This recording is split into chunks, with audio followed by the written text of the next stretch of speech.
Hello students, जिस तरह आप पिछली वीडियो दे विच गल कीती सी basic tips for IELTS reading and listening. So अज आप गल करांगे for writing and speaking. One by one आपां third and fourth module writing and speaking discuss करांगे। First one is writing. Writing दे विच किहड़े पॉइंट्स आ ने किहड़े टिप्स आ जिन्हां नूं तुसीं ध्यान दे विच रखना during your preparation and during your exam.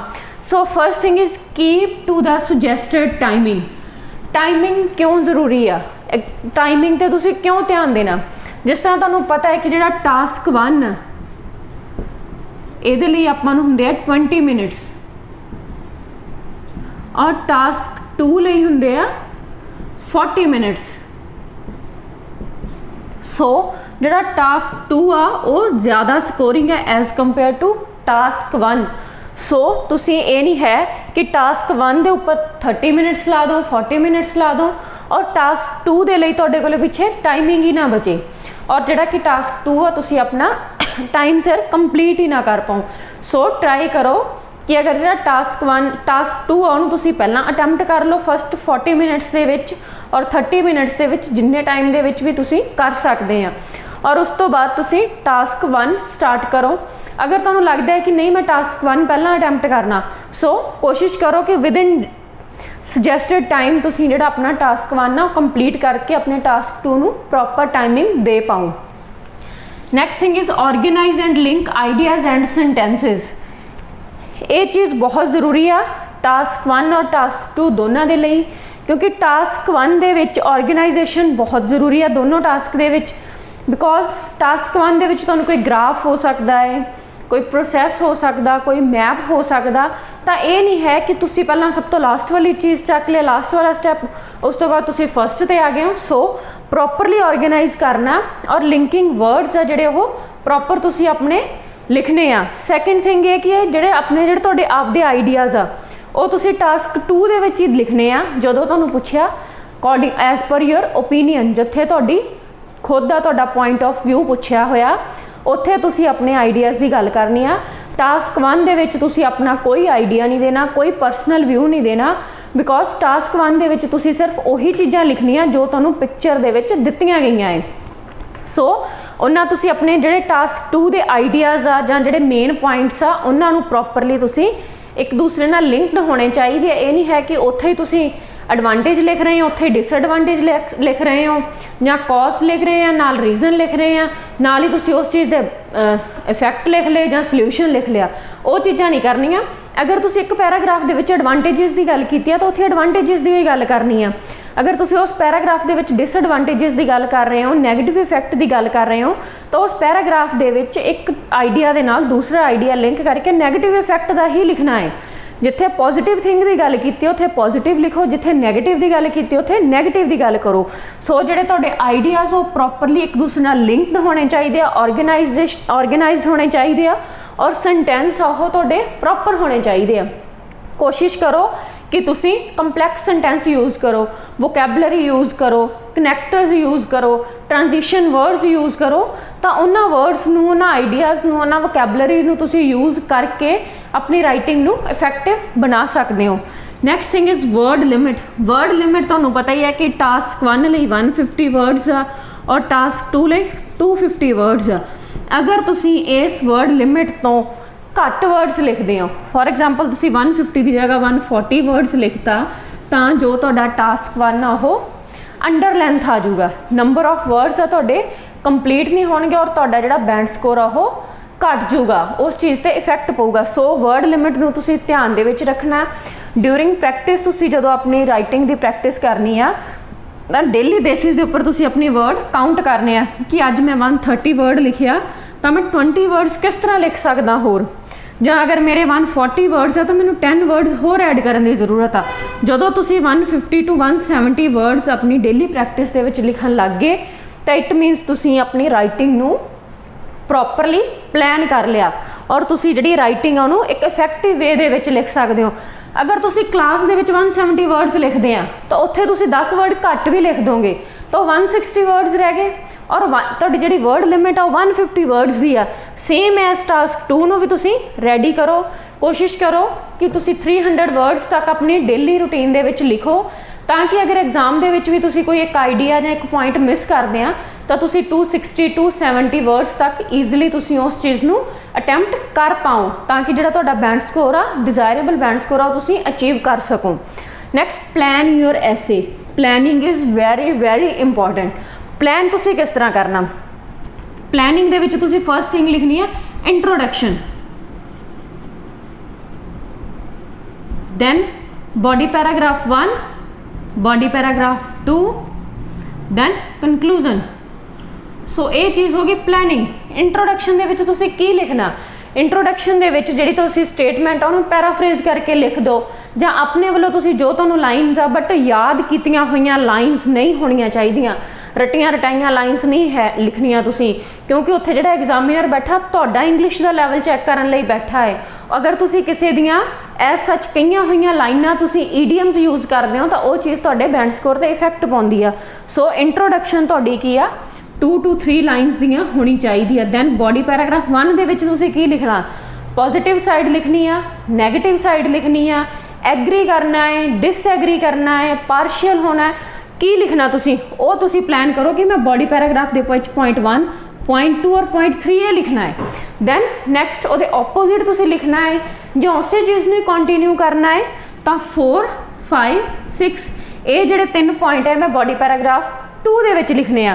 So next conclusion दे विच जो तुसी लिखना उस चीज़ नूं तुसी प्लान करो, ऑर्गेनाइज करो, ताकि जिहड़ा तुसी राइटिंग टास्क 2 आ उन्होंने प्रॉपरली तुसी अटैम्प्ट कर पाओ। इस तरह ही टास्क 1 दे विच भी तुसी उस चीज़ का ओवरव्यू लिखना है, इंट्रोडक्शन लिखनी है, दैन ओवरव्यू लिख दो, दैन बॉडी पैराग्राफ 1 लिख दो, बॉडी पैराग्राफ 2 लिख दो। समटाइम तुसी कुछ कहते हैं कि कंक्लूजन लिखनी जरूरी आ, उस चीज़ का कोई हार्ड एंड फास्ट रूल नहीं है कि तुसी टास्क 1 दे विच कंक्लूजन लिखनी ही लिखनी आ। अगर तुहाडी वर्ड लिमिट कंप्लीट हुंदी है, इंट्रोडक्शन, ओवरव्यू, BP1, BP2 लिखण दे नाल ही तुहाडी वर्ड लिमिट 150 वर्ड्स ही कंप्लीट हुंदी आ, तो तुसी कंक्लूजन ना भी लिखोगे तो सर जूगा। बट टास्क 2 दे विच कंक्लूजन लिखनी मैंडेटरी आ। तुसी जिहड़ा लास्ट दे विच उस चीज़ नूं ओवरव्यू करके अपना पॉइंट देना कंक्लूजन दे विच। टास्क 1 दे विच इस तरह नहीं है। टास्क 1 दे विच तुसी जो पिक्चर दिती हुई है तुहानूं उस चीज़ नूं डिटेल दे विच एक्सप्लेन करके अपने 150 वर्ड्स की लिमिट पूरी करनी आ। Last thing is never try to prepare section before exam. ये उन्होंने स्टूडेंट्स लिए आ जिहड़े कहंदे आ कि मैं तो हर तरह का टास्क, मैं इस चीज़ तरह का भी 10 टास्क लिख लिया, इस तरह के भी प्रिपेयर कर लिया और 3rd कैटेगरी के भी कर लिया। सो तुसी कोई भी टास्क आ, चाहे वो एजुकेशन नाल रिलेटेड आ, चाहे लिटरेचर हो गया, हिस्टोरिकल पॉइंट ऑफ व्यू हो गया, फूड नाल रिलेटेड हो गया, चिल्ड्रन दे नाल रिलेटेड हो गया, क्राइम दे नाल रिलेटेड हो गया, किसी भी कैटेगरी का टास्क आ, किसी भी कैटेगरी का ऐसे आ, उस चीज़ नूं तुसी याद करन दी, क्रैम करन दी जां पहलां प्रिपेयर करन दी कोशिश नहीं करनी। अगर एग्जामिनर नूं लगदा है कि ये तो तुसी ऑलरेडी पहलां ही प्रिपेयर किया होया टास्क, तो उस चीज़ ने तुहाडा बैंड स्कोर इंप्रूव करन दी बजाय उस चीज़ ते नैगेटिव इफैक्ट पाउणा। सो कोई भी टास्क आ, कोई भी सैक्शन आ, तुसी बिफोर एग्जाम प्रिपेयर नहीं करना, चाहे वो टास्क 1 आ, चाहे वो टास्क 2 आ। समटाइम स्टूडेंट की करते हैं कि बारग्राफ आ, फॉर एग्जाम्पल उन्होंने बारग्राफ का जो कोई 8 बैंड वाला उन्होंने टास्क रीड कर लिया, तो उन्होंने की करना है कि यह वर्ड तो इदा ही आ, बाकी जो स्टेटमेंट आऊगी मैं वो फिट कर दूंगा। नो, इस तरह कदे भी नहीं करना। हमेशा तुसी जिहड़ी अपनी वर्डिंग आ उहदे विच तुसी अपने लैवल के अकॉर्डिंग लिखना, अगर तुसी वधिया बैंड स्कोर गेन करना चाहुंदे हो। सो पहला कुछ भी कॉपी नहीं करना। So last thing is practice. Practice बहुत ज़रूरी है। विदाउट प्रैक्टिस तुसी कुछ भी गेन नहीं कर सकते। डेली बेसिस दे विच उपर अपने टास्क 1 टास्क 2 की प्रैक्टिस करो। डेली बेसिस के उपर क्लास दे विच अपना टास्क 1 टास्क 2 अटैम्प्ट करो और टीचर नूं चैक करवाओ, ताकि नाल दी नाल तुहानूं पता लगे कि तुहाडीआं मिसटेक्स की ने, और कोशिश करो कि तुसी उन्हां नूं खत्म करो, उन्हां नूं घटाओ डे बाय डे, और जिहड़ा एग्जाम दे विच तुसी वधिया परफॉर्म कर पाओ। हुण नैक्सट आपां गल करदे हां speaking module the. Next thing is speaking. Speaking की आ बहुत इंपॉर्टेंट मॉड्यूल आ। इहदे विच स्टूडेंट्स नूं मेन प्रॉब्लम कित्थे आउंदी आ, ਜਦੋਂ ਜਿਹੜੇ ਸਟੂਡੈਂਟ ਆ ਨਿੱਕੀਆਂ ਨਿੱਕੀਆਂ ਗੱਲਾਂ ਦਾ ਧਿਆਨ ਨਹੀਂ ਦਿੰਦੇ ਤਾਂ ਉਹ ਬਾਕੀ ਮੋਡਿਊਲ ਦੇ ਵਿੱਚੋਂ ਤਾਂ ਬੈਂਡ ਸਕੋਰ 666 ਜਾਂ ਇਸ ਤੋਂ ਵੀ ਵਧੀਆ ਗੇਨ ਕਰ ਲੈਂਦੇ ਆ, ਬਟ ਸਪੀਕਿੰਗ ਦੇ ਵਿੱਚ ਆ ਕੇ 5.5 ਤੇ ਰਹਿ ਜਾਂਦੇ ਆ। ਔਰ ਜਦੋਂ ਸਟੂਡੈਂਟ ਨੂੰ ਪੁੱਛੋਗੇ ਤੁਹਾਨੂੰ ਕੀ ਪ੍ਰੋਬਲਮ ਆਈ ਤਾਂ ਉਹ ਕਹਿਣਗੇ ਕਿ ਮੇਰੀ ਸਪੀਕਿੰਗ ਤਾਂ ਬਹੁਤ ਵਧੀਆ ਹੋਈ ਸੀ, ਮੈਂ ਤਾਂ ਪੂਰੇ ਆਨਸਰ ਦਿੱਤੇ ਆ, ਮੈਂ ਤਾਂ ਕਿਊ ਕਾਰਡ ਵੀ ਪ੍ਰੋਪਰਲੀ ਸੁਣਾਇਆ ਹੈ ਔਰ ਐਗਜ਼ਾਮੀਨਰ ਨੇ ਮੈਨੂੰ ਵਿੱਚੋਂ ਰੋਕਿਆ ਵੀ ਨਹੀਂ, ਮੈਂ ਤਾਂ 2 ਮਿੰਟ ਕੰਪਲੀਟ ਕੀਤੇ ਸੀ। ਤਾਂ ਫਿਰ ਕਿਹੜੇ ਪੁਆਇੰਟਸ ਕਰਕੇ ਜਾਂ ਕਿਹੜੀਆਂ ਗੱਲਾਂ ਕਰਕੇ ਤੁਹਾਡਾ ਸਪੀਕਿੰਗ ਦੇ ਵਿੱਚ ਸਕੋਰ ਨਹੀਂ ਆਉਂਦਾ? ਸੋ first thing is prepared speech. ਜਿਸ ਤਰ੍ਹਾਂ ਆਪਾਂ ਨੂੰ ਵੀ ਪਤਾ ਕਿ ਅੱਜ ਦੇ ਟਾਈਮ ਦੇ ਵਿੱਚ ਸਟੂਡੈਂਟ ਨੂੰ ਕਿਊ ਕਾਰਡਸ ਦੀ ਇੱਕ ਪ੍ਰੀਪੇਅਰਡ PDF ਮਿਲ ਜਾਂਦੀ ਆ ਜਾਂ ਬੁੱਕ ਖਰੀਦ ਲੈਂਦੇ ਆ ਔਰ ਉਹ ਕੀ ਕਰਦੇ ਆ ਕਿ ਉਹਦੇ ਵਿੱਚ ਜੋ 50-60 ਕਿਊ ਕਾਰਡਸ ਹੁੰਦੇ ਨੇ ਉਹ ਉਹਨਾਂ ਨੂੰ ਰੱਟਾ ਲਗਾ ਲੈਂਦੇ ਆ। ਡੇਲੀ ਬੇਸਿਸ ਤੇ 5 ਕਰ ਲਏ, ਨੈਕਸਟ 5 ਉਹ 2 ਮਹੀਨੇ ਦੇ ਵਿੱਚ 3 ਮਹੀਨੇ ਦੇ ਵਿੱਚ ਉਹ ਜਿਹੜੇ ਟਾਸਕ ਆ ਜੋ ਕਿਊ ਕਾਰਡ ਆ ਉਹਨਾਂ ਦੇ ਬੁੱਕ ਦੇ ਵਿੱਚ ਜਿਸ ਤਰ੍ਹਾਂ ਤਾਂ ਉਹਨੂੰ ਐਜ਼ ਸੱਚ ਉਸੇ ਤਰ੍ਹਾਂ ਹੀ ਯਾਦ ਕਰ ਲੈਂਦੇ ਆ। ਤਾਂ ਜਦੋਂ ਐਗਜ਼ਾਮੀਨਰ ਕਿਊ ਕਾਰਡ ਦਿੰਦਾ ਹੈ ਕਿ this one is your pen and paper, then ਉਹ ਪ੍ਰੀਪੇਅਰ ਨਹੀਂ ਕਰਦੇ ਔਰ ਜਦੋਂ ਐਗਜ਼ਾਮੀਨਰ ਬੋਲਣ ਲਈ ਉਹਨਾਂ ਨੂੰ ਕਹਿੰਦਾ ਤਾਂ ਜਿਸ ਤਰ੍ਹਾਂ ਆਪਾਂ ਟੇਪ ਰਿਕਾਰਡਰ ਦੇ ਸਵਿਚ ਔਨ ਕੀਤੀ ਆ, ਸਟੂਡੈਂਟ ਕੰਟੀਨਿਊਸਲੀ ਬੋਲਣਾ ਸਟਾਰਟ ਕਰ ਲੈਂਦੇ ਆ। ਔਰ ਕਿੱਥੇ ਆ ਕੇ ਪ੍ਰੋਬਲਮ ਆਉਂਦੀ ਹੈ? ਜਦੋਂ ਫੋਲੋ ਅਪਸ ਦੇ ਉਹਨਾਂ ਨੂੰ ਆਨਸਰ ਮੈਚ ਨਹੀਂ ਕਰਦਾ। ਜਿਸ ਸਪੀਡ ਨਾਲ ਤੁਸੀਂ ਟਾਸਕ 2 ਪਾਰਟ 2 ਬੋਲਿਆ ਹੈ ਉਸ ਸਪੀਡ ਦੇ ਨਾਲ, ਉਸ ਵੇ ਦੇ ਨਾਲ, ਇਫੈਕਟਿਵ ਵੇ ਦੇ ਨਾਲ ਤੁਸੀਂ ਟਾਸਕ ਪਾਰਟ 1 ਦੇ ਆਨਸਰ ਨਹੀਂ ਦਿੱਤੇ ਔਰ ਪਾਰਟ 3 ਦੇ ਨਹੀਂ ਦਿੱਤੇ, ਬਟ ਟਾਸਕ ਪਾਰਟ 2 ਉਹ ਤੁਸੀਂ ਬਹੁਤ ਵਧੀਆ ਬੋਲਿਆ। ਤਾਂ ਜਦੋਂ ਉਹ ਕੋਰਿਲੇਟ ਨਹੀਂ ਹੁੰਦੇ ਤਾਂ ਐਗਜ਼ਾਮੀਨਰ ਉਸ ਚੀਜ਼ ਤੋਂ ਫਾਈਂਡ ਆਊਟ ਕਰ ਲੈਂਦਾ ਕਿ ਜਿਹੜੀ ਤੁਹਾਡੀ ਸਪੀਚ ਆ ਜਾਂ ਤੁਹਾਡਾ ਕਿਊ ਕਾਰਡ ਆ ਆਲਰੇਡੀ ਪਹਿਲਾਂ ਪ੍ਰੀਪੇਅਰਡ ਆ, ਉਸ ਚੀਜ਼ ਨੂੰ ਤੁਸੀਂ ਰੱਟਾ ਲਗਾਇਆ ਹੋਇਆ। ਤਾਂ ਉੱਥੇ ਆ ਕੇ ਜਿਹੜੇ ਤੁਹਾਡੇ ਮਾਰਕਸ ਆ ਉਹ ਡਿਡਕਟ ਹੋ ਜਾਂਦੇ ਔਰ ਜਿਹੜਾ ਤੁਹਾਡਾ ਬੈਂਡ ਸਕੋਰ ਆ ਉਹ ਨਹੀਂ ਆਉਂਦਾ। ਸੋ ਪਹਿਲਾਂ ਸਪੀਚ ਨੂੰ ਪ੍ਰੀਪੇਅਰ ਨਹੀਂ ਕਰਨਾ ਔਰ ਕੋਸ਼ਿਸ਼ ਕਰੋ ਕਿ ਜੋ ਵੀ ਤੁਸੀਂ ਬੋਲਦੇ ਆ ਉਹ ਸਮਵਟ ਰਿਐਲਿਟੀ ਦੇ ਨਾਲ, ਤੁਹਾਡੇ ਡੇਲੀ ਲਾਈਫ ਦੇ ਐਕਸਪੀਰੀਅੰਸ ਦੇ ਨਾਲ ਰਿਲੇਟਡ ਹੋਵੇ। ਅਗਰ ਤੁਸੀਂ ਆਪਣੀ ਡੇਲੀ ਲਾਈਫ ਦੇ ਵਿੱਚੋਂ ਜਾਂ ਤੁਸੀਂ ਆਪਣੀ ਰੂਟੀਨ ਦੇ ਵਿੱਚੋਂ ਨਾ ਸਹੀ ਕਿਸੇ ਫਰੈਂਡ ਦੀ ਲਾਈਫ ਦੇ ਵਿੱਚ ਉਹ ਇਨਸੀਡੈਂਟ ਹੋਇਆ ਹੈ ਜਾਂ ਕਿਸੇ ਤੁਹਾਡੇ ਦੂਰ ਦੇ ਰਿਸ਼ਤੇਦਾਰ ਨਾਲ ਉਹ ਇਨਸੀਡੈਂਸ ਹੋਇਆ, ਉਸ ਚੀਜ਼ ਨੂੰ ਅਗਰ ਤੁਸੀਂ ਬੇਸ ਬਣਾ ਕੇ ਬੋਲੋਗੇ ਤਾਂ ਉਹਦੇ ਵਿੱਚ ਕੀ ਹੈ, ਤੁਹਾਡਾ ਜਿਹੜਾ ਵੇ ਆਫ ਟਾਕਿੰਗ ਆ ਉਹ ਵੀ ਵਧੀਆ ਹੋਊਗਾ, ਤੁਸੀਂ ਕੌਨਫੀਡੈਂਟ ਵੀ ਹੋਵੋਗੇ ਔਰ ਤੁਹਾਨੂੰ ਝੂਠ ਬੋਲਣ ਦੀ ਵੀ ਜ਼ਰੂਰਤ ਨਹੀਂ ਹੋਊਗੀ। ਤਾਂ ਇਸ ਵੇ ਦੇ ਨਾਲ ਜਿਹੜੀ ਤੁਹਾਡੀ ਸਪੀਚ ਉਹ ਪ੍ਰੀਪੇਅਰਡ ਵੀ ਨਹੀਂ ਲੱਗੂਗੀ ਔਰ ਐਗਜ਼ਾਮੀਨਰ ਨੂੰ ਇਹ ਫੀਲ ਨਹੀਂ ਹੋਊਗਾ ਕਿ ਤੁਸੀਂ ਇਸ ਚੀਜ਼ ਨੂੰ ਰੱਟਾ ਲਗਾਇਆ ਹੋਇਆ। ਤਾਂ ਉਹਦੇ ਵਿੱਚ ਜੋ ਕੀ ਹੈ ਤੁਹਾਡੇ ਜੈਨੂਅਨ ਆ ਉਹ ਸਪੀਚ ਤੁਸੀਂ ਦਵੋਗੇ ਤਾਂ ਤੁਹਾਡਾ ਬੈਂਡ ਸਕੋਰ ਉਹ ਵਧੀਆ ਆਊਗਾ, ਕਿਉਂਕਿ ਉੱਥੇ ਐਗਜ਼ਾਮੀਨਰ ਨੇ ਤੁਹਾਡੀ ਜਨਰਲ ਨੌਲੇਜ ਨਹੀਂ ਚੈੱਕ ਕਰਨੀ, ਤੁਹਾਡਾ ਜਿਹੜਾ ਇੰਗਲਿਸ਼ ਦਾ ਫਲੋ ਆ, ਪ੍ਰੋਫੀਸ਼ੀਐਂਸੀ ਆ ਉਹ ਚੈੱਕ ਕਰਨੀ ਹੈ ਕਿ ਤੁਸੀਂ ਕਿਸ ਵੇ ਨਾਲ ਇੰਗਲਿਸ਼ ਬੋਲ ਰਹੇ ਹੋ। So next, speak directly. ਇੱਥੇ ਸਟੂਡੈਂਟ ਕਿੱਥੇ ਮਾਰ ਖਾਂਦੇ ਆ? ਤੁਹਾਨੂੰ ਵੀ ਪਤਾ ਕਿ ਉੱਥੇ ਰਿਕਾਰਡਰ ਪਿਆ ਹੁੰਦਾ ਹੈ। ਸੋ ਸਟੂਡੈਂਟ ਕੀ ਸੋਚਦੇ ਆ ਕਿ ਜਿਹੜੀ ਮੇਰੀ ਆਵਾਜ਼ ਆ ਉਹ ਤਾਂ ਰਿਕਾਰਡਰ ਦੇ ਵਿੱਚ ਰਿਕਾਰਡ ਹੋ ਰਹੀ ਆ, ਮੈਂ ਐਗਜ਼ਾਮੀਨਰ ਵੱਲ ਕਿਉਂ ਦੇਖਾਂ? ਤਾਂ ਸਟੂਡੈਂਟ ਗਲਤੀ ਕਿੱਥੇ ਕਰਦੇ ਆ? ਉਹ ਰਿਕਾਰਡਰ ਵੱਲ ਦੇਖਦੇ ਆ, ਰਿਕਾਰਡਰ ਵੱਲ ਦੇਖ ਕੇ ਬੋਲੀ ਜਾਂਦੇ ਆ, ਐਗਜ਼ਾਮੀਨਰ ਨਾਲ ਆਈ ਟੂ ਆਈ ਕੰਟੈਕਟ ਰੱਖਦੇ ਨਹੀਂ, ਐਗਜ਼ਾਮੀਨਰ ਵੱਲ ਦੇਖਦੇ ਨਹੀਂ, ਰਿਕਾਰਡਰ ਵੱਲ ਦੇਖ ਕੇ ਤੁਸੀਂ ਉਸ ਚੀਜ਼ ਤੇ ਫੋਕਸ ਕਰਕੇ ਬੋਲ ਰਹੇ ਹੋ। ਤਾਂ ਉਹਦੇ ਵਿੱਚ ਕੀ ਐਗਜ਼ਾਮੀਨਰ ਕੀ ਦੇਖਦਾ ਕਿ ਤੁਹਾਡੇ ਵਿੱਚ ਲੈਕ ਆਫ ਕੌਨਫੀਡੈਂਸ ਆ, ਸਟੂਡੈਂਟ ਕੌਨਫੀਡੈਂਟ ਨਹੀਂ ਆ, ਆਈ ਟੂ ਆਈ ਕੰਟੈਕਟ ਨਹੀਂ ਰੱਖ ਰਿਹਾ। ਤਾਂ ਉਹਦੇ ਵਿੱਚ ਉੱਥੇ ਜਾ ਕੇ ਵੀ ਤੁਹਾਡੇ ਜਿਹੜਾ ਬੈਂਡ ਸਕੋਰ ਆ ਉਹ ਡਿਡਕਟ ਹੋ ਜਾਂਦਾ।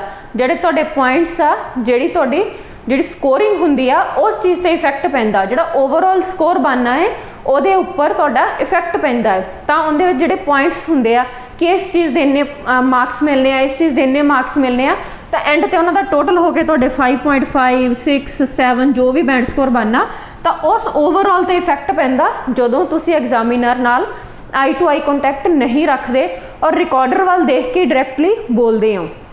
ਸੋ ਇਸ ਗੱਲ ਦਾ ਤੁਸੀਂ ਫੋਕਸ ਨਹੀਂ ਕਰਨਾ ਕਿ ਰਿਕਾਰਡਰ ਦੇ ਵਿੱਚ ਰਿਕਾਰਡ ਹੁੰਦਾ, ਮੈਂ ਐਗਜ਼ਾਮੀਨਰ ਵੱਲ ਕਿਉਂ ਦੇਖਾਂ। ਨਹੀਂ, ਐਗਜ਼ਾਮੀਨਰ ਨਾਲ ਗੱਲ ਕਰਨੀ ਆ ਤੁਸੀਂ ਜਦੋਂ ਪਰਸਨ ਤੁਹਾਡੇ ਸਾਹਮਣੇ ਬੈਠਾ ਹੈ।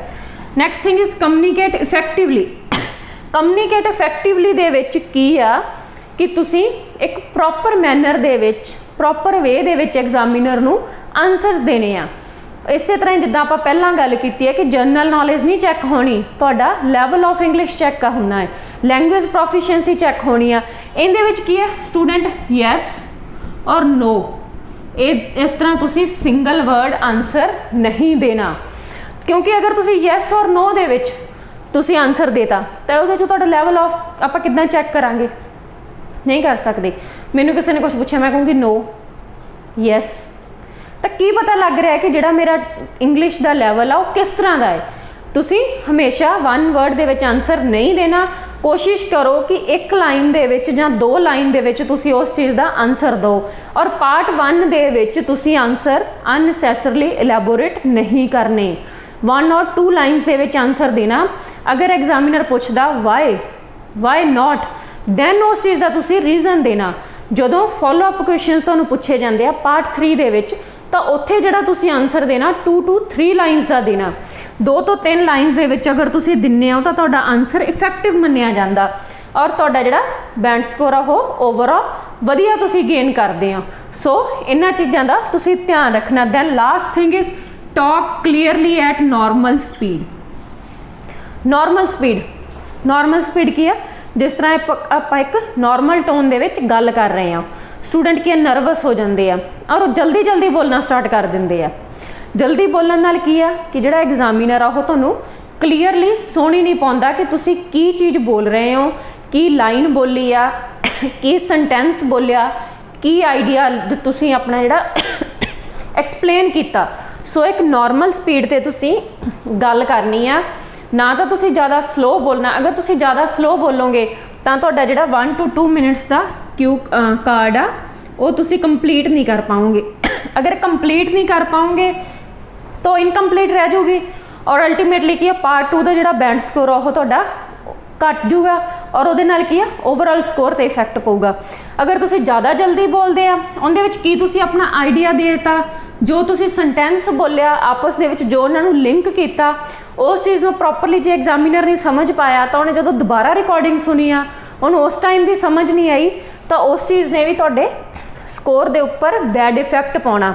सो जिस स्पीड दे विच नॉर्मली तुसी गल करते हो जो एग्जामिनर नूं समझ आवे, सामने वाले परसन नूं समझ आवे तो उस स्पीड दे विच ही तुसी गल करनी है। ना ज़्यादा फास्ट बोलना, ना ज़्यादा स्लो बोलना। टोन ना तुहाडी हाई होनी चाहिए ना तुहाडी लो टोन होनी चाहिए, एक नॉर्मल टोन दे विच तुसी गल करनी है। हाँ, अगर तुसी एक्सप्रैशन दिंदे हो जिथे तुसी हैप्पीनैस की गल करते हो, वाओ, नो, तो उत्थे तुसी टोन अपनी की है थोड़ी अप एंड डाउन कर सकते हो। और ये नहीं है कि तुसी उच्ची उच्ची बोलना स्टार्ट कर दो या इन्ना स्लो बोलो कि एग्जामिनर नूं सुन ही नहीं रहा। Last thing is practice. Practice बहुत जरूरी है। डेली स्पीकिंग दे विच तुसी vocabulary, grammar, sentence formation, tenses the present च गल करनी आ, पास्ट च गल करनी आ, फ्यूचर च गल करनी आ, इन्हां चीज़ां दी तुसी प्रैक्टिस करनी आ। अगर तुसी इन्हां पॉइंट्स नूं ध्यान दे विच रखोगे और यूज़ करोगे तो श्योरली तुसी जिहड़ा वधिया बैंड स्कोर गेन करोगे। होप सो ये वीडियो तुहाडे लई यूजफुल होगी। Thank you students.